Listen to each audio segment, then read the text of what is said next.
రోజు మళ్ళీ నేను మరొక సక్సెస్ఫుల్ లేడీతో మీ ముందుకు వస్తున్నాను. ఒక గవర్నమెంట్ హాస్పిటల్లో హెల్త్ కౌన్సిలర్గా పనిచేస్తూ అలాగే సోషల్ యాక్టివిటీస్లో పాల్గొంటూ చాలా మందికి హెల్ప్ చేస్తున్నారు. ఇంకా చాలా చాలా సేవలు అందిస్తున్నారు ప్రజలకి. వారిని నేను మీకు ఈరోజు పరిచయం చేయబోతున్నాను. వారే శ్రీవేణి గారు. నమస్కారం అండి శ్రీవేణి గారు. నమస్కారం అండి. మీరు ఈ హెల్త్ కౌన్సిలర్గా కావాలనే ఇది మీకు ఎందుకు వచ్చిందండి? ఫస్ట్ అంటే చాలా ప్రొఫెషన్స్ ఉన్నాయి కదా, హెల్త్ కౌన్సిలర్గానే కావాలి అని మీకు ఎందుకు అనిపించింది? నేను ఎంఏ సైకాలజీ సోషాలజీ చేశాను. తర్వాత నాకు సోషల్ యాక్టివిటీస్ అంటే చాలా ఇష్టం, సోషల్ సర్వీస్ అంటే నాకు చాలా ఇష్టం. అది నాకు ఇష్ట ప్రకారంగానే ఈ జాబ్ కూడా వచ్చింది. అందులో ఈ జాబ్లో కూడా ఒక సోషల్ సర్వీస్ లాగానే పేషెంట్లకు డిప్రెషన్ కేసెస్ అనేది, హెల్త్ పరంగా డిప్రెషన్ కేసెస్ అనేది అది హెల్త్ గా వర్క్ చేస్తున్నాను దాంట్లో.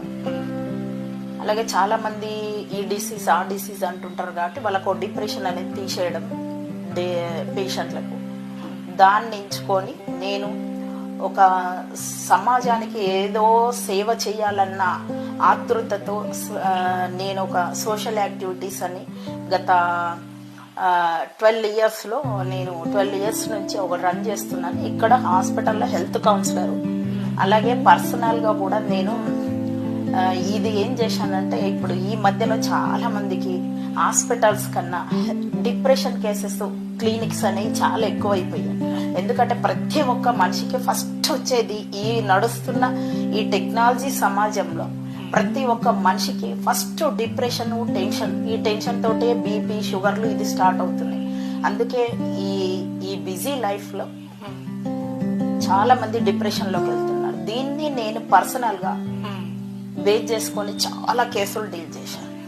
అంటే ఇలాంటివి చేయాలంటే కొద్దిగా ధైర్యం ఉండాలి, లేదా మీ లైఫ్ లో ఏదైనా జరిగితే కూడా మాకు ఇలా జరిగింది కదా, ఇంకొకరికి ఇలా కాకూడదు అనే ఇది కూడా వస్తుంది కదా ఒక్కొక్కరికి. ఏదైనా మీ లైఫ్ లో ఏదైనా ఇలా జరిగిందా? నేను గత 21 ఇయర్స్ నుంచి దీంట్లో సర్వీస్ చేస్తున్నాను. నేను హాస్పిటల్లో నాకు వర్క్ కూడా డిప్రెషన్ కేసులు డీల్ చేయడము. అలాంటిది నేను నా పర్సనల్ లైఫ్ లో ఒక డిప్రెషన్ లోకి ఒక 9 ఇయర్స్ డిప్రెషన్ లో వెళ్ళిపోయాను. డిప్రెషన్ లో వెళ్ళిపోయి తర్వాత ఆ డిప్రెషన్ లోనే నేను కేసులు డీల్ చేసుకుంటున్నాను. నా మట్టుకు నేను కౌన్సిలింగ్ చేసుకుంటున్నాను. అలా చేసిన తర్వాత నేను అలా అలా అలా అలా నిలదొక్కుని తర్వాత నా స్టాండర్డ్ గా నేను నిల్చుకొని నేను కూడా 2-3 టైమ్స్ సూసైడ్ అటెంప్ట్స్ చేసుకున్న తర్వాత పర్సనల్ లైఫ్ లో తర్వాత నాకు అనిపించింది, నేను ఎందుకు చేయాలి ఇది?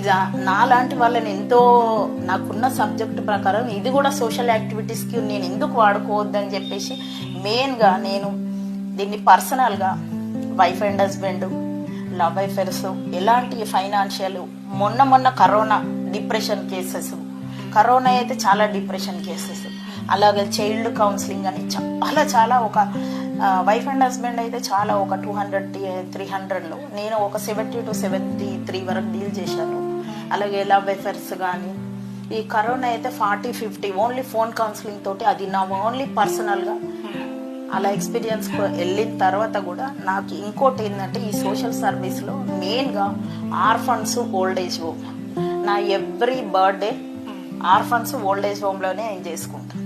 నాకు రేపు ఫ్యూచర్ లో ఈ జాబ్ తర్వాత నా గోల్ ఏంటి అంటే, స్పాన్సర్డ్ ఎవరైనా మంచి స్పాన్సర్డ్ గానీ ఎవరైనా నాకు దొరికితే ఒక ఓల్డేజ్ హోమ్ పెట్టాలని నాదొక ఆశ, లేదా ఒక మంచి ఆర్ఫన్స్ ఏదన్నా పెట్టాలని ఆశ. కానీ ఇప్పుడు ఆర్ఫన్స్ ఎలా అసలు అనాథలు రోడ్ల మీదనే ఉన్నారు. అది నిజానికి నేను అందరినీ తప్పు పట్టట్లేదు దీంట్లో, కానీ చాలా మట్టుకు నా సోషల్ సర్వీస్ కాబట్టి నేను సమాజంలో చాలా అబ్జర్వ్ చేశాను. అసలు అనాథలు రోడ్డు మీదనే ఉన్నారు. అలాంటి వాళ్ళ గురించి నేను ఏదో సమాజానికి చెయ్యాలన్న తపన, ఒక రోల్ సోషల్ పరంగా సంఘ సేవ చేయాలంటే చాలా గట్స్ ఉండాలండి. అదే నేను అంటున్నా, మీరు ఈ వర్క్ చేస్తున్నారు కదా హాస్పిటల్లో హెల్త్ కౌన్సిలర్ గా, అంటే మీకు టైం ఉండదు అనిపిస్తుంది నాకు తెలుసంగా, ఎందుకంటే ఎప్పుడు మీకు వాళ్ళ కౌన్సిలింగ్ చేసే దాంట్లోనే మీకు టైం సరిపోతుంది కదా. ఇలాంటి సమయంలో కూడా మీరు టైం తీసుకొని సోషల్ యాక్టివిటీస్ లో పాల్గొంటున్నారు. చాలా సోషల్ యాక్టివిటీస్ లో పాల్గొన్నారు, చాలా బహుమతులు కూడా తీసుకున్నారు, అవార్డ్స్ కూడా తీసుకున్నారు. తర్వాత మీరు కూడా ఒకరికి అవార్డుకి ఇచ్చే స్థాయికి పెరిగారనమాట. దీన్ని ఇలా చేయాలంటే మీరు చాలా కష్టపడి ఉంటారు. కష్టపడితేనే ఇంత స్థాయికి రాగలరు అనేది నాకు కూడా తెలుసు. అదే మీరు మీకు ఎందుకు అలా అనిపించింది, నేను దీంట్లో కూడా పాల్గొనాలి, ఇదే చేస్తున్నా కదా కౌన్సిలింగ్ సాల్దు, సోషల్ యాక్టివిటీస్ లో కూడా పాల్గొనాలి అని మీకు ఎందుకు అనిపించిందండి? అంటే ఎందుకు అంటే సమాజంలో మామూలుగా వేరే జాబ్స్ అందరు చేస్తుంటారు, సంపాదిస్తూ ఉంటారు. కానీ ఈ డిప్రెషన్ అనేది మన ఇంట్లో ఒక మెంబర్ ఉన్నారు, నాకే డిప్రెషన్ వచ్చింది. అది ఎవరితోటో చెప్పుకోలేము, వైఫ్ అండ్ హస్బెండ్ తోటి చెప్పుకోలేము, ఏదో పిల్లలతో చెప్పుకోలేము. డిప్రెషన్ అనేది ఒక మనిషికి సంబంధించిన విషయం. ఇలా చెప్పుకొని వాళ్ళు చాలా మంది ఉన్నారండి. ఇప్పుడు ఈ టీవీలో, సుమన్ టీవీలో కూడా అందమైన జీవితం ఒకటి వస్తుంది, మొన్నటి వరకు కూడా బతుకు జట్టు. కాబట్టి ఇవన్నీ చాలా అబ్జర్వ్ చేస్తుంటాను. అంటే అవి నిన్న మొన్న వచ్చాయి. నాది 12 years బేస్ నుంచి కూడా ఒక వైఫ్ అండ్ హస్బెండ్ సెట్ చేయాలంటే చాలా టైం పడుతుంది. అలాంటి నేను ఈ 12 years లో 73 చేశాను. చేస్తుంటే ఒక్కొక్కరి అనుభవాలు చూస్తుంటే మీరు అన్నారు ఎందుకు ఒక్కొక్కరి స్టోరీలు, అందరి స్టోరీలు నా దగ్గరకు వస్తాయి. ఒక్కొక్క స్టోరీలు వింటే అంటే నాకేమనిపించింది అంటే ఇంకా నా అవసరం ఇంకా కష్టపడాలి, ఇంకా నా అవసరం ఇలాంటి వాళ్ళకి చాలా ఉంది, ఇలాంటి వాళ్ళకి నేను శాయశక్తిలో కష్టపడాలని చెప్పేసి నేను ఈ రోల్ ఎంచుకున్నాను. అలాగే మెయిన్ గా ఆర్ఫన్స్, ఓల్డ్ ఏజ్, అది కూడా నాదొక రోల్ అండి. అంతే. సమాజంలో సేవ అనేది నేను చిన్నప్పటి నుంచి కూడా ఇప్పటి వరకు కూడా ఒక చీమకు కూడా హాని చేయలేదు. కానీ ఎవరికి హాని చేయరు, అది పరిస్థితుల ప్రభావం ఏమో. కానీ అలాంటి ప్రభావాలలో కూడా నేను ఒంటరిగా సింగిల్ లేడీగా ఒక సపోర్ట్ బేస్ మీద వచ్చిన నిజ జీవితాల నుంచి ఇంకా ఎదుర్కొని నన్ను చాలా మంది చుట్టాలు గాని, అదర్ స్నేహితులు గాని, అదర్ పర్సన్స్, నా చుట్టూ సమాజం నన్ను తొక్కేస్తా ఉన్నా గానీ బాల్లాగా పైకి లేస్తూ నేను ఇప్పుడు ఈ రివెంజ్ మీద నేను సోషల్ యాక్టివిటీస్ అనేది యూట్యూబ్ లో కూడా నా సోషల్ యాక్టివిటీస్ అనేది ఉంది. ఈ సోషల్ మీడియాలో నేను ఎప్పుడు షార్ప్ గా ఉంటాను, అప్డేట్ లో ఉంటాను. ఒక వీడియో కూడా నేను మధ్యలో వీడియోలు కూడా అప్డేట్ చేస్తుంటాను. ఏంటంటే స్పాన్సర్డ్ ఎవరైనా ఉంటే అంటే నాకు చాలా మంది ఎన్ఆర్ఐ వాళ్ళు కూడా చాలా మంది ఏమంటుంటారంటే మేడం మీరు పెట్టండి మేము సపోర్ట్ ఉంటామని చెప్పేసి కూడా అంటుంటారు. కానీ దానికి కొంచెం టైం ఉంది. అది అలాగే పెట్టేమంటే ఏదో ఒక మంచి పని చేసామంటే దానికి ఒక రిజల్ట్ రావాలి. కాబట్టి నాకు చాలా మంది సపోర్ట్ కూడా ఉన్నారు. మేడం ఇప్పుడు మీ కౌన్సిలింగ్ చేస్తున్నారు కదా, మీరు ఎలాంటి కేసెస్ మీకు ఎక్కువగా వస్తుంటాయి? ఎక్కువ వైఫ్ అండ్ హస్బెండ్ లో వస్తుంటాయి అండి. నేను తీసుకున్న 500-600 పర్సనల్ గా తీసుకున్నాయి మాత్రం ఎక్కువ వైఫ్ అండ్ హస్బెండ్. ఆ వైఫ్ అండ్ హస్బెండ్లు కమ్యూనికేషన్ గ్యాప్ అనేది లేక ఈ వైఫ్ అండ్ హస్బెండ్ చాలా వస్తున్నాయి. దానివల్ల డిప్రెషన్ కి ఎదిగిపోయి పిల్లలు, ఫ్యామిలీ ఇలా అయిపోయి డైవర్స్ అనేది ఈజీగా అయిపోతుంది. అంటే ఇవి ఎందుకు వస్తున్నాయి అని అంటే నేను ఒకటి చెప్పగలను, అది పెరిగిన వాతావరణం కాదు, చదువుకున్న జ్ఞానము అది కాదు. కానీ ఇక్కడ ఎవరికి పేషెన్స్, ఓపిక లేవు. అండర్స్టాండింగ్, మెయిన్ గా అండర్స్టాండింగ్, అడ్జస్ట్మెంట్ అనేది ఈ 2 వైఫ్ అండ్ హస్బెండ్ లో లోపిస్తున్నాయి. ఇంకోటి ఏంటంటే ఈ లవ్ మ్యారేజ్లలో కూడా అండర్స్టాండింగ్ ఉంటే అవి కూడా నిలదొక్కుని ఉంటాయి. కానీ అక్కడ అవి లేక ఎన్నో డిప్రెషన్ కేసులు అండి.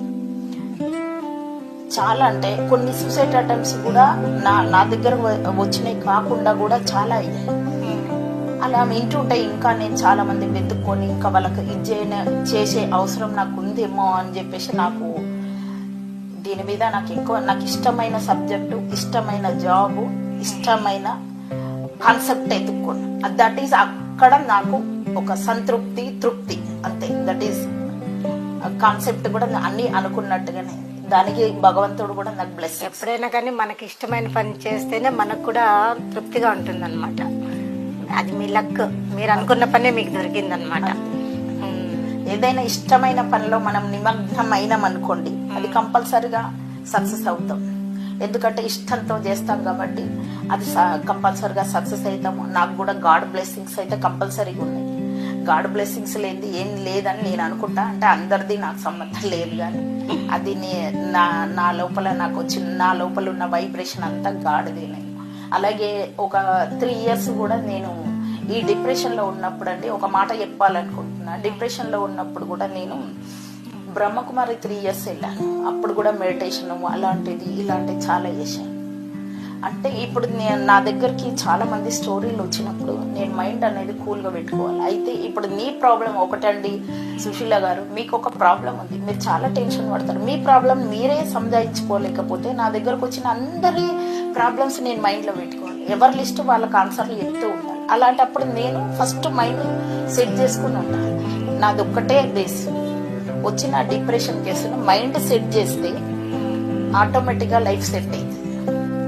నేను ఇక్కడ వైఫ్ అండ్ హస్బెండ్ బతుకు జట్కా బండిగా కలపడం, మైండ్ సెట్ చేస్తే లైఫ్ సెట్ అయింది. అంటే భార్యతోటి ఎగ్జాంపుల్ చెప్తున్నా, భార్య భర్తలకు గొడవ అయింది, డిప్రెషన్లోకి వెళ్ళాడు. మైండ్ సెట్ చేసిన తర్వాత అవును భార్య కొన్ని రోజుల తర్వాత అర్థం చేసుకుని నా దగ్గరకు వస్తుంది ఇలా చేశాను.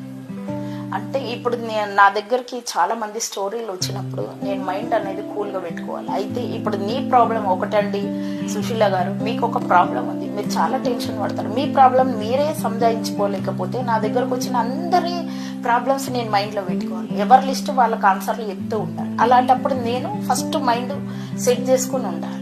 నాది ఒక్కటే బేస్. వచ్చిన డిప్రెషన్ కేసును మైండ్ సెట్ చేస్తే ఆటోమేటిక్గా లైఫ్ సెట్ అయింది. నేను ఇక్కడ వైఫ్ అండ్ హస్బెండ్ బతుకు జట్కా బండిగా కలపడం, మైండ్ సెట్ చేస్తే లైఫ్ సెట్ అయింది. అంటే భార్యతోటి ఎగ్జాంపుల్ చెప్తున్నా, భార్య భర్తలకు గొడవ అయింది, డిప్రెషన్లోకి వెళ్ళాడు. మైండ్ సెట్ చేసిన తర్వాత అవును భార్య కొన్ని రోజుల తర్వాత అర్థం చేసుకుని నా దగ్గరకు వస్తుంది, నా వృత్తి నేను చేస్తా, నా జాబ్ చాట్ నేను నెరవేరుస్తా అన్న ధైర్యం పడేలాగో బతకగలడు, వేరే వాళ్ళని బతికించగలడు. అది ఫస్ట్ ఆత్మస్థైర్యం ఉండాలి అంటున్నారు. వాళ్ళ మీద వాళ్ళకి నమ్మకం ఉండాలి ఫస్ట్. త్రివేణి గారు, మీరు హాస్పిటల్లో సుమారుగా ఎన్ని కేసులు డీల్ చేయొచ్చు ఒక రోజుకి? నేను ఒక 21 years నుంచి నా జాబ్ చాట్లో హెల్త్ కౌన్సిలింగ్ అంటే డైలీ ఒక 60-50 వరకు డీల్ చేస్తాను. అంటే 10 to 1 day 10 to 2 లోపు, కానీ 1 day ఒక 50 మైండ్ సెట్లను చూస్తాను హెల్త్ పరంగా. అంటే మీరు మార్నింగ్ టు ఎంతవరకు పనిచేస్తారు హాస్పిటల్లో? మేము మార్నింగ్ నుంచి ఈవినింగ్ వరకు, కానీ ఆ రోజు 50-60 కేసెస్ మైండ్ సెట్ నేను కౌన్సిలింగ్ చేస్తానండి. మీకు ఇంతే కాకుండా బయట నుంచి, అంటే ఈ సోషల్ మీడియాల నుంచి ఇలా బయట నుంచి ఏమైనా కేసులు మీరు డీల్ చేస్తారా? అంటే నేను ఇక్కడ హెల్త్ కౌన్సిలర్ని కాబట్టి అది జాబ్ చాట్ అంటే అక్కడే ఇది పర్సనల్ గా నాది సోషల్ మీడియాలో 5 years నుంచి నా విజిటింగ్ కార్డు ఉంటుంది.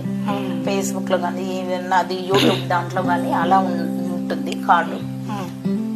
దాని నుంచి నాకు మామూలుగా ఇక్కడ నేను ఇక్కడ 12 years నుంచి వైఫ్ అండ్ హస్బెండ్ అలాంటి లవ్ అఫైర్స్ కానీ ఎలాంటి డిప్రెషన్ కేసులు అయినా కానీ నేను డీల్ చేస్తాను. కాబట్టి నా దగ్గర వచ్చిన వాళ్ళు రిజల్ట్ వచ్చిన వాళ్ళు వాళ్ళ నుంచి వస్తుంటాయి. అలాగే సోషల్ మీడియాలో కూడా నాకు కాల్ వస్తుంది, దానికి అది అఫీషియల్ నంబర్ కాల్ వస్తుంది.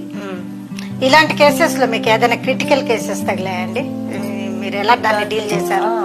ఇలాంటి పర్సనల్ గా నేను తీసుకున్న కేసులు 12 years నుంచి వైఫ్ అండ్ హస్బెండ్ కానీ అదర్ ఇలాంటి కేసులలో నేను తీసుకున్న కేసులలో ఒక 3 కేసులు నా లైఫ్ లో నేను మర్చిపోలేదు. అదేంటంటే ఒకటి వైఫ్ అండ్ హస్బెండ్ గొడవ. వాళ్ళకి నేను ఏంటంటే సోషల్ మీడియాలో నా కార్డు చూసి కాల్ చేస్తాను. కాల్ చేసి మేడం అంటే ఏంటి మీ కేసుని అడిగితే వైఫ్ అండ్ హస్బెండ్, సరే దీనికి ఈ నంబర్కి రిజిస్ట్రేషన్ చేసుకోండి, వాళ్ళకు 1 hour తర్వాత డేట్ టైం ఇస్తాను. ఎందుకంటే నాకు జాబ్లోనే నాకు 4 అయిపోతుంది, వాళ్ళకు టైము డేట్ ఇస్తాను. నేను 24 hours బిజీగా ఉంటానండి. కానీ 100 పనులు చేసుకున్నా కానీ ఆ 100 పనులు నేను టైం సెట్ చేసుకుంటాను. అది వాళ్ళు డే టు టైం ఇస్తాను. ఇప్పుడు మాత్రం ఎవ్రీ సండే ఒక 4 కేసెస్ కన్నా ఎక్కువ పట్టుకోవట్లేదు. అది అదర్ 10 district నుంచి ఆంధ్ర నుంచి కూడా వస్తుంటాయి. నేను నా ఫ్రీ టైం చూసుకొని ఇస్తాను. కొంతమంది రాని వాళ్ళు మాత్రం ఫోన్ కౌన్సిలింగ్ ఉంటుంది. ఆ ఫోన్ కౌన్సిలింగ్ లో అట్లా డీల్ చేస్తుంటారు, వాళ్ళు రాలేని పరిస్థితిలో. ఇందులోనంటే నాకు ఒకటి